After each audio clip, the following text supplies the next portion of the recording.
तो hello guys, आज हम एक मानवा स्टार्ट करने वाले हैं जिसका नाम मैं कमेंट में पिन कर दूंगा। तो बिना किसी देरी के शुरू करते हैं। तो चैप्टर की शुरुआत में हमें एक जंग का मैदान दिखाया जाता है जहां एक बंदा होता है जो खून थूक रहा होता है, मतलब खांस रहा होता है, उसके मुंह से खून निकल रहा है और वो अपने मन में वो सोचता है ये बहुत गहरा जख्म है। The order of Holi sword ने मेरे दिल को चीर दिया है। और बाकी जो लोग हैं वो इसे देखकर खुश होते हुए कहते हैं आखिरकार हमने कर दिखाया, आखिरकार हमने कॉन्टिनेंट के डिमन को पकड़ लिया, द नेक्रोमेंसर आर्किमॉड। फिर हमें मेन कैरेक्टर को दिखाया जाता है जिसके ऊपर बहुत सारे तीर तलवारें घुसी हुई होती है। फिर हमारा मेन कैरेक्टर मन में सोचता है मैं बहुत जल्दी मरने वाला हूँ। पूरे कॉन्टिनेंट में ये 10 साल से चलने वाली ये ग्रेट वार एक जॉइंट ऑपरेशन जिसमें इंपीरियल आर्मी ने लीड किया और छोटी एलाइड फोर्स ने अंदर घुस के हमला किया। मैंने इस चीज़ का अंदाजा लगाकर अपना डिफेंस तैयार किया था, लेकिन आखिर में मैं नाकाम रहा। ये पूरी तरीके से मेरी हार थी, सिर्फ अकेले एक नाइट की वजह से। फिर हमें उसका इंट्रोडक्शन दिया जाता है। वो होता है एक नॉर्दर्न नाइट का लीडर ब्रकलिन रेनाल्ड। फिर नाइट कहता है मैं ये सिर्फ अपनी अकेली ताकत की दम पर नहीं कर सकता था, बहुत सारे लोगों की कुर्बानियों की वजह से अंत तक मेरी तलवार तुम तक पहुंच सकी। असल में जो चेस्ट में होली स्वॉर्ड होता है ना, वो इसका ही होता है। फिर वो कंटिन्यू करते हुए कहता है तो हार मान लो आर्कडेमन, कॉन्टिनेंट की शांति के लिए। तभी हमारा मेन कैरेक्टर चिल्ला कर कहता है अपना मुंह बंद करो। जब लोग उन सारी बीमारियों से मर रहे थे तब तुम सिर्फ तमाशा देखते रहे, और अब तुम शांति की भीख मांग रहे हो। तुम जानवरों से भी बदतर हो, तुम सारे कमीने नाइट्स। पूरी इंसानियत को मैं अपने हाथों से ये कहकर वो अपने हाथों में पावर डालने लगता है। इससे सब कोई शौक हो जाता है और पीछे से कोई कहता है ये कमीना इस हालत में भी नेक्रोमेंसी का इस्तेमाल कर रहा है। तभी और एक नाइट कहता है ये बहुत खतरनाक है, अगर हमने आर्कडेमन को अभी नहीं मारा तो। तभी ब्रकलिन उसे रोक देता है और कहता है 2 करोड़ लोग उस बीमारी के शिकार हुए और तुमने नेक्रोमेंसी के इस्तेमाल करके उन्हें अपनी आर्मी में बदल दिया, और यहाँ से ही उस जंग की शुरुआत हुई। फिर हमारा मेन कैरेक्टर कहता है बकवास मत करो, तुम्हें क्या लगता है मुझे नहीं पता होगा? तुम्हारे होम टाउन के लोग भी उन 2 करोड़ लोगों में शामिल हो गए। तुम सिर्फ मुझसे बदला लेने की कोशिश कर रहे हो। क्या मैं गलत कर रहा हूँ ब्रकलिन? ये सुनकर हमारा ब्रकलिन थोड़ी देर के लिए खामोश हो जाता है। फिर वो अपना तलवार उठाता है और कहने लगता है ये सारी चीजें बच्चों के फ्यूचर के लिए है। आर्कडेमन ये सुनकर बहुत हैरान हो जाता है और वो मन में सोचता है एक पल के लिए मेरी पूरी बॉडी फ्रीज हो गया। फिर ब्रकलिन कहता है मेरी चॉइस, मेरी कन्विक्शन और मेरी होप बच्चों के लिए छोड़ी जानी चाहिए। आर्कडेमन मन में कहता है उस आंखों में मैं गिरा हुआ अपना अक्स देख पा रहा था और मुझसे बिल्कुल अलग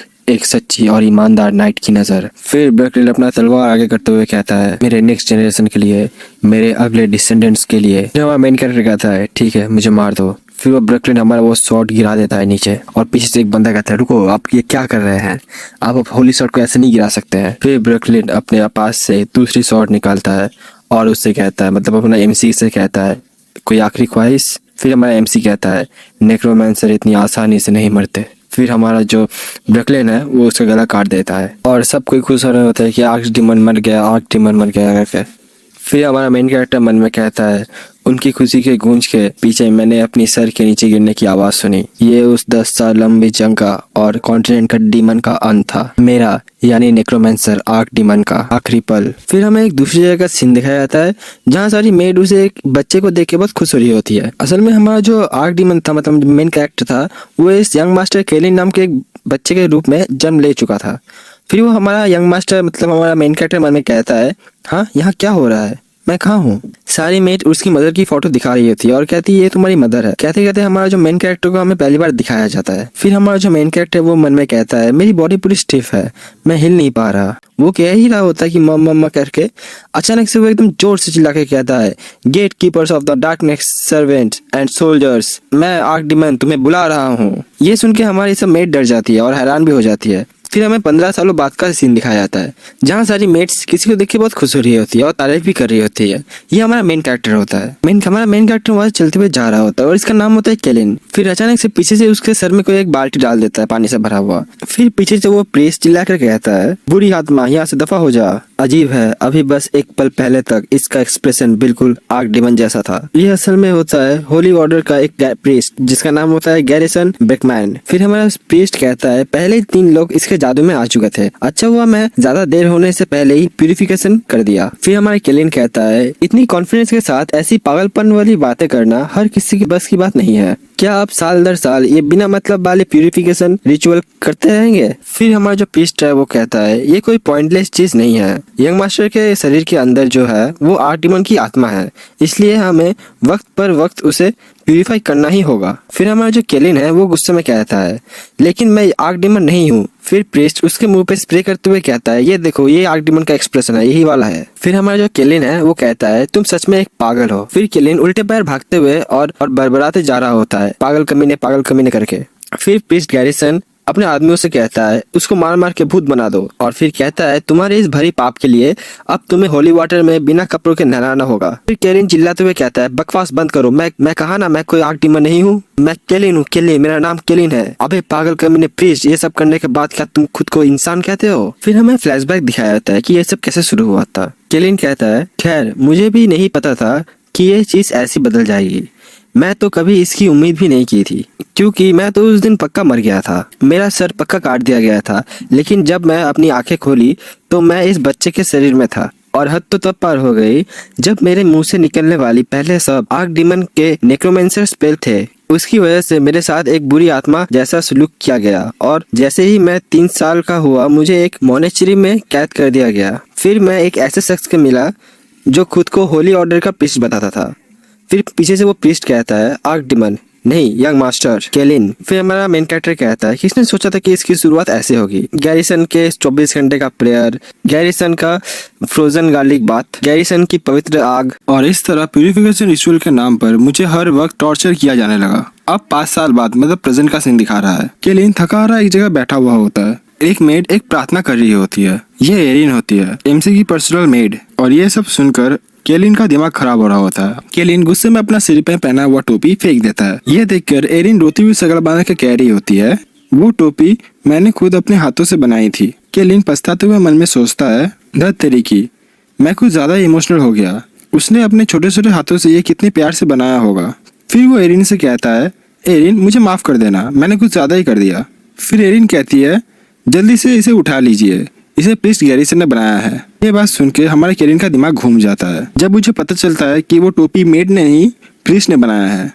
तभी प्रीस्ट गैरिसन एकदम इमोशनल होते हुए एंट्री लेता है और कहता है, यंग मास्टर केलिन, ये सोचकर ही आप उस टोपी को इतने अच्छे से पहन के रहेंगे जिसे मैंने पूरी 1 हफ्ते से बनाया था। मैं तो सच में इमोशनल हो गया। केलिन गुस्से में वो टोपी फाड़ते हुए कहता है, बिल्कुल नहीं, मैं ऐसे बिल्कुल नहीं पहनूंगा। फिर प्रीस्ट गुस्से में चिल्ला कर कह रहा होता है, देखो यही है, यही आर्क डीमन की बुरी आत्मा है। केलिन भी थोड़ा गुस्से में आते हुए कहता है, आर्क डीमन की बच्ची, मैंने जो अभी पछतावा किया था वो मुझे वापस करो, तुम कमीने प्रीस्ट। फिर सीन में एक नया कैरेक्टर की एंट्री होती है। वो आके गैरिसन से कहता है, प्रीस्ट गैरिसन, क्या आपने वो प्यूरिफिकेशन रिचुअल पूरा कर लिया? हमें उस कैरेक्टर के बारे में बताया जाता है। वो होता है ड्यूकल, commander of red wagon knights. फिर वो कमांडर कंटिन्यू करते हुए कहता है, यंग मास्टर केलिन की आर्क डीमन होने की अफवाह शुरू हुए अब 10 साल से भी ज्यादा हो चुका है। यहाँ तक कि ऑर्डर का भी यही कहना है कि उसके अंदर कोई खराबी नहीं है। फिर प्रीस्ट गैरिसन कहता है, बिल्कुल कमांडर म्यूकल। ये असल में ड्यूकल का नाम म्यूकल ले रहा होता है। फिर कमांडर और प्रीस्ट आपस में बात करते हुए कह रहे होते हैं। कमांडर कहता है, ऐसा लगता है कि जो मटेरियल आपने पिछली बार मंगाए थे वो उम्मीद से ज्यादा लेट हो गई। लेकिन गैरिसन कहता है, अरे कोई बात नहीं, आप अपना पूरा वक्त लीजिए। फिर केलिन मन में सोचता है, वो पागल कमीना, मैं जब बात करता हूँ वो सुनने का नाटक भी नहीं करता, लेकिन अगर कोई कमांडर नाइट लेवल का कोई बंदा बात करे तो उसके हाँ में हाँ मिलाता है। इस कमीने को दुनियादारी और सोशल गेम खेलना अच्छे से आता है। फिर प्रीस्ट गैरिसन जाते हुए कहता है, चलो अब मैं चलता हूँ, और कुछ चीज सेफ्टी के लिए है, तो फिर अगला प्यूरिफिकेशन रिचुअल फ्राइडे को है, तो नहा धोकर तैयार रहना और अपना बॉडी और माइंड को प्योर रखना। फिर केलिन गुस्से में चिल्ला के कह रहा होता है, तुम यहाँ से दफा क्यों नहीं हो जाते? फिर केलिन ये सब खत्म करके सोफे में आकर गिर जाता है, मतलब बैठ जाता है। फिर वो मन में सोचता है, क्या उस प्रीस्ट को ऐसे लोगों को टॉर्चर करना अलाउ है? क्या वो कमीने सच में प्रीस्ट है भी? वो तो किसी मसल डीमन की तरह लगता है। फिर मेड केलिन को टॉवल देते हुए कहती है, यंग मास्टर, पर क्या आप सच में आर्क डीमन नहीं है ना? फिर केलिन कहता है, बिल्कुल नहीं, मरते दम तक नहीं, मुझे उसके नाम से भी नफरत हो गया है। फिर केलिन मन में सोचता है, हाँ सही बात है, अगर मैंने कह दिया तो भगवान जाने फिर मुझे कौन से टॉर्चर से जिंदा गुजरना पड़ेगा। इस सिचुएशन पे मेरी बॉडी को रिकवर करना सबसे पहली प्रायोरिटी है। जब से मेरा पुनर्जन्म हुआ है मैं हमेशा कड़ी निगरानी में रहा हूँ। बचपन में मेरी आर्क डीमन होने की अफवाह की वजह से मुझे पूरे 7 साल तक एक मॉनिटरी में बंद करके रखना पड़ा था। फिर केलिन अपना गुस्से में सिर पोंछते हुए कहता है, धत तेरी की, मुझे लगा था कि मैं जैसे तैसे मुश्किल से ड्यूक हाउस में वापस आ गया हूँ, और ये कमीना प्रिस्ट। फिर वो कमांडर कहता है, वो देखने में भले ही जैसे भी लगते हो पर वो फिर भी एक एजेंट है, क्या आपको नहीं लगता इसके पीछे कोई वजह होगी? एरिन शॉक होकर पूछती है, एक एजेंट, वो क्या होता है? क्या वो कोई इंपॉर्टेंट पर्सन है? फिर वो कमांडर कहता है, ये एक ऐसा टाइटल है जो ऑर्डर के सबसे ताकतवर इंसान को दिया जाता है। प्रिस्ट गैरिसन की बाउंसर जैसे पीठ दिखाते हुए कमांडर कहता है, एक ऐसा शख्स जिससे आपके परिवार के ड्यूक के अलावा और कोई हैंडल नहीं कर सकता। यंग मास्टर, वो सच में एक बेहद ही खतरनाक और ताकतवर इंसान है। फिर एरिन कहती है, आपकी फैमिली तो सच में सुपर स्ट्रॉन्ग है यंग मास्टर। फिर कमांडर कहता है, हाँ बिल्कुल, क्या आपको और किसी चीज के बारे में जानना है? फिर एरिन कहती है, यंग मास्टर के फैमिली में सबसे ताकतवर ड्यूक कौन सा है? फिर वो कमांडर कहता है, खैर बाकी सब भी काफी कमाल के हैं, पर मुझे लगता है कि 7th ड्यूक। उसकी बात काटते हुए केलिन कहता है, नहीं, पहला वाला। फिर कमांडर हैरान होते हुए कह रहा होता है, पहला वाला? लेकिन 7th ड्यूक जो यंग मास्टर के पिताजी हैं वो भी तो। केलिन उसकी बात काटते हुए कहता है, नहीं, पहला वाला सबसे ज्यादा ताकतवर है।